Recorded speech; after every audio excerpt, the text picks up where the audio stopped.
أما بعد فأعوذ بالله من الشيطان الرجيم بسم الله الرحمن الرحيم ومن لم يستطع جو تم میں سے طاقت نہیں رکھتا أن ينكح المحصنات یہ کہ وہ نکاح کرے مومنات آزاد عورت جو مومنہ بھی ہو فمما ملکت ایمانکم بس وہ اس کے ساتھ نکاح کر لے جو تمہاری باندیاں ہیں مومنات مومنہ واللہ اعلم بایمانکم اللہ تعالیٰ خوب جانتا ہے تمہارے ایمان کو بعضکم من بعض تمہارا بعض بعض سے ہے فانکحوہن بس تم نکاح کرو ان سے بإذن اہلہن ان کے مالکوں کے حکم سے وآتوہن اجورہن بالمعروف اور ان کو ان کا مہر دو بالمعروف موافق دستور کے ساتھ محصنات نکاح کی قید میں لانے کی غرض سے ہو غیر مصافحات شہوت پوری کرنے کی غرض سے نہ ہو ولا متخذات اخدان اور نہ ہی لکے چھپے دوستیاں لگانا ہو فإذا أحسن پس اگر نکاح کی قید میں ہو فإن أتين بفاحشة پس وہ کوئی گناہ کا کام کر بیٹھیں یعنی بے حیائی کا کام کر بیٹھیں فعلیہن پس ان کے اوپر نصف ما علی المحصنات آدھی سزا ہے جو آزاد عورتوں کے اوپر ہوتی ہے ذالک لمن خشی العنۃ منکم یہ اس شخص کے لیے جو ڈرتا ہے زنا میں پڑنے سے وان تصبروا اور یہ کہ تم صبر کرو خیر لکم یہ تمہارے لیے بہتر ہے واللہ غفور الرحیم اللہ تعالیٰ بخشنے والے رحم کرنے والے ہیں صدق اللہ مولانا العظیم اللهم صل على محمد وعلى آل محمد كما صليت على إبراهيم وعلى آل إبراهيم إنك حميد مجيد اللهم بارك على محمد وعلى آل محمد كما باركت على إبراهيم وعلى آل إبراهيم إنك حميد مجيد. اب یہاں سے ایک اور حکم رب العالمین نے عنایت فرمایا ہے کہ اس وقت کے لحاظ سے جس وقت قرآن کریم نازل ہو رہا تھا اس وقت آزاد عورتیں بھی تھیں باندیاں بھی تھیں تو آزاد عورتوں کا جو مہر ہوتا وہ زیادہ ہوتا تھا اور باندیوں کا مہر کم ہوتا تھا. اس لحاظ سے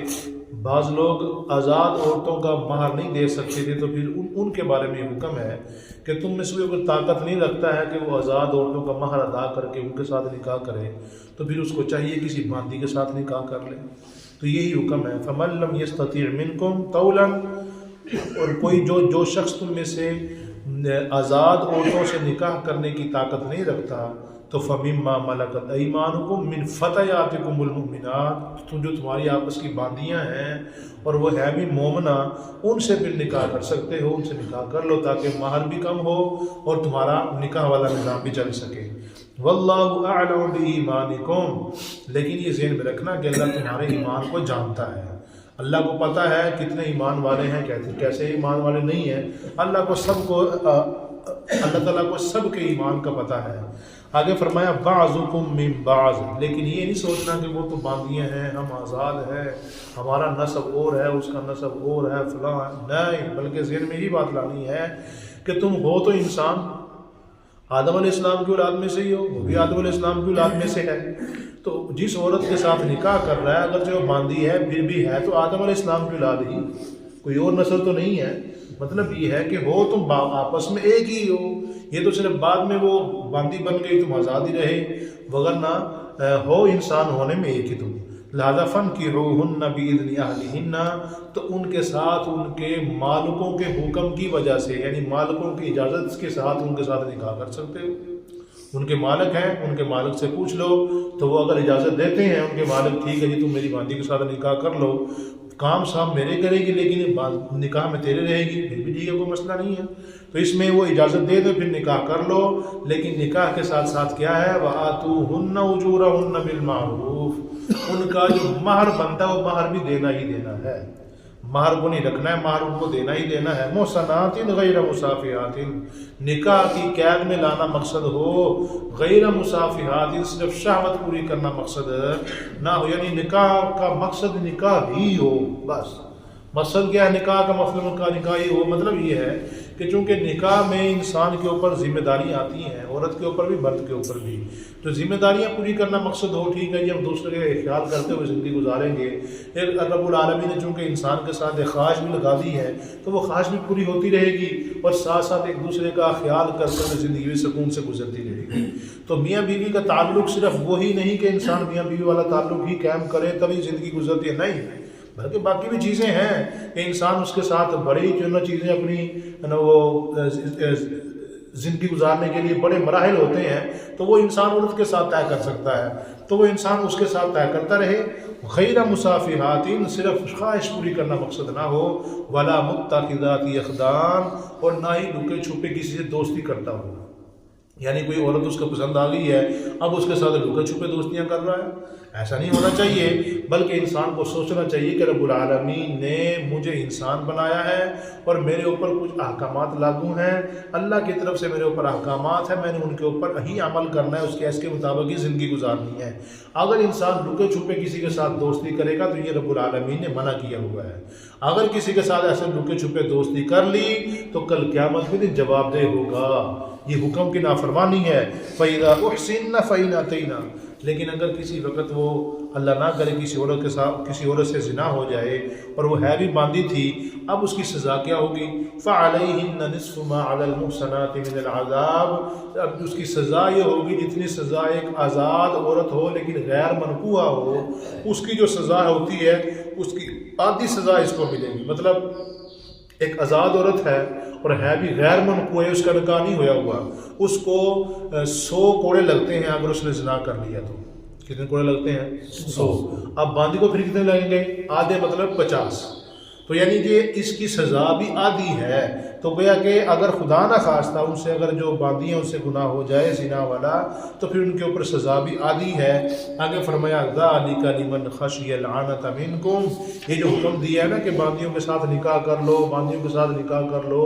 یہ اس شخص کے لیے ہے جس کو گناہ میں پڑنے کا خطرہ ہو۔ یہ کس شخص کے لیے ہے؟ یعنی اس کا غلبہ شہوت اس کے اوپر زیادہ ہو، اگر اس نے نکاح نہ کیا تو اس غلبہ شہوت میں آ کے کہیں اور کام خراب کر لے گا،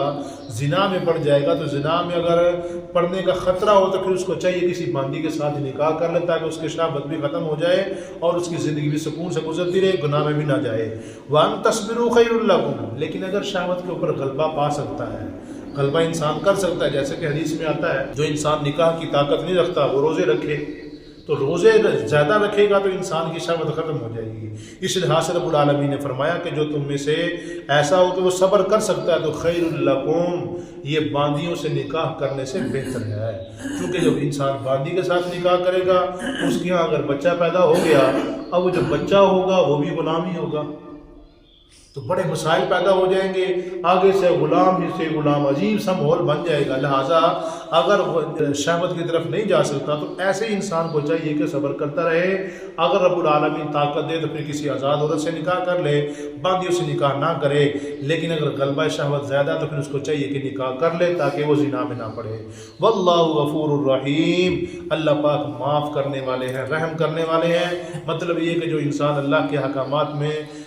کے اوپر عمل کرنے میں کوتاہی کبھی ہو جاتی ہے تو انسان کو چاہیے کہ فوراً اللہ سے معافی مانگے، چونکہ اللہ غفور الرحیم ہے، اللہ بخشنے والا ہے۔ اگر کبھی کوئی کوتاہی ہو گئی تو فوراً اللہ سے معافی مانگنی چاہیے۔ دنیا میں جو زندگی گزار رہے ہیں رب العالمین ہمیں یہ سمجھا رہے، سورۃ النساء کے اندر ہماری معاشرتی زندگی جو گھریلو زندگی اس کو سمجھایا جا رہا ہے کہ زندگی کیسے گزارنی ہے۔ اب اگر زندگی گزارنے میں کہیں کوئی کمی کوتاہی ہو رہی ہے تو انسان کو چاہیے کہ فوراً اللہ سے معافی مانگے، فوراً اللہ سے معافی مانگے۔ اگر انسان اللہ سے فوراً معافی مانگے گا تو اللہ اس کو معاف کرے گا، اور معاف کرنے کے ساتھ اللہ فرمان رحیم، اللہ اس کے اوپر رحم بھی کرے گا۔ یرید اللہ لیبین لکم، یہ جو سارے احکامات رب العالمین نے بیان کی ہیں، اللہ فرماتے ہیں اس کے یہ احکام بیان کرنے کا مقصد کیا ہے اللہ تعالیٰ کا؟ یرید اللہ لیبین لکم، اللہ چاہتے ہیں کہ تمہارے سامنے احکامات کوئی آیات کو کھول کھول کے بیان کر دیں۔ وَيَهْدِيَكُمْ سُنَنَ الَّذِينَ مِن قَبْلِكُمْ، اور ان نیک لوگوں کے رستے کے اوپر چلائیں جو تم سے پہلے بھی نیک لوگ گزر چکے ہیں۔ تمہارا مقصد تمہیں رب العالمین کا مقصد یہ ہے کہ تمہیں صحیح رستے کے اوپر لے کے چلتا رہے. اگر رب العالمین کے احکامات کے مطابق زندگی گزارو گے تو تمہیں رب العالمین فرما رہے ہیں کہ یہدیکم سنن الذین من قبلکم، جو تم میں سے اچھے لوگ پہلے گزر چکے ان کے رستے پہ چلائے. ویتوب علیکم، اگر تم نیک لوگوں کے رستے کے اوپر چلے گئے تو تمہارے اوپر رب العالمین کی رحمت کی نظر ہوگی. وَيَتُوبَ عَلَيْكُمْ، اللہ تمہارے اوپر اپنی رحمت کی نظر رکھے گا، توجہ کرے گا اللہ تعالیٰ. تو واللہ علیم حکیم، جو رب العالمین احکامات دیے ہیں ان احکامات کو جاننے میں رب العالمین سے بڑا کوئی نہیں ہے. واللہ علیم، اللہ تعالیٰ جاننے والے ہیں مصلحتوں کو جو رب العالمین نے بیان فرما دی ہیں. حکیم، حکمت والے ہیں کہ اللہ کو سب پتہ ہے میں نے کیا حکم دینا اور کب دینا، کس کے بارے میں کیا حکم دینا، لہٰذا اللہ کے احکامات کے مطابق زندگی گزارنی ہے. اللہ پاک سے دعا اللہ مجھے توفیق نصیب فرمائے.